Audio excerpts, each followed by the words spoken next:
ပြောင်းပြန်နေရလို့အဲ့အကျိုးဘာဖြစ်ဘာဒီတပြီလုံးဗျမ်းမထားရဖြစ်မင်းတို့ငါအမှန်ကိုမြင်စေခြင်းနဲ့မင်းလှုပ်ထားတဲ့ကြောက်တုံးကြီးကမင်းကိုအမှန်မြင်နိုင်အောင်ဘာမှမလုပ်ပေးနဲ့ဇီဒီကိုဘုရားအဆုံးမကွယ်မင်းသိအောင်လုပ်မင်းညမတက်တယ်မင်းညမကိုမေးကြည့်ငါဘာပြောခဲ့လဲ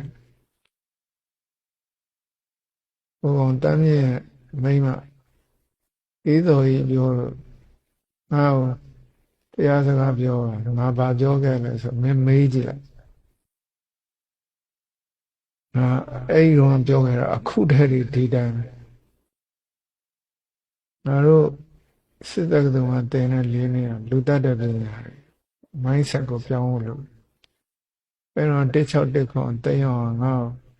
မင်းငပိကျော်ပို့ပေးမယ်လို့ရှိလားလို့ပြောတယ်အဲ့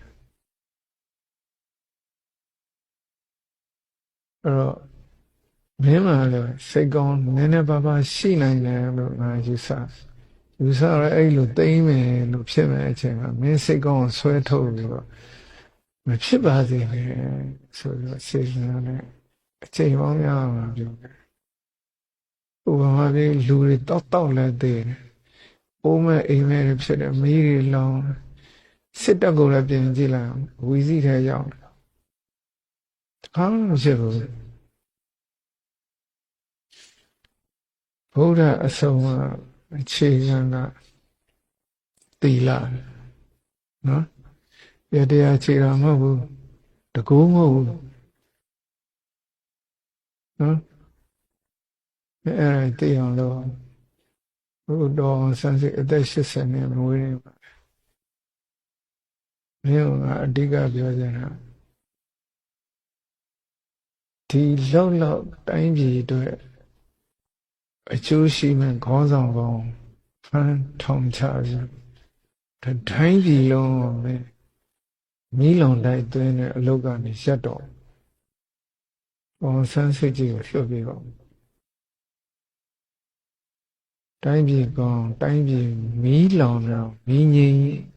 နိုင်တဲ့အလုပ်တွေလုပ်တော့ဇက်နဲ့ငြိမ်းချမ်းလုပ်လို့မရမင်းလုပ်နေအာမိတအမွေခံဖြစ်အောင်မလုပ်နဲ့ဒီလောက်လူတက်နေတာတော်လိုက်တော့အင်မတန်ကောင်းတဲ့ဘုရားအဆုံးအမရှင်ဘက်ကြီးတွေရောက်တော့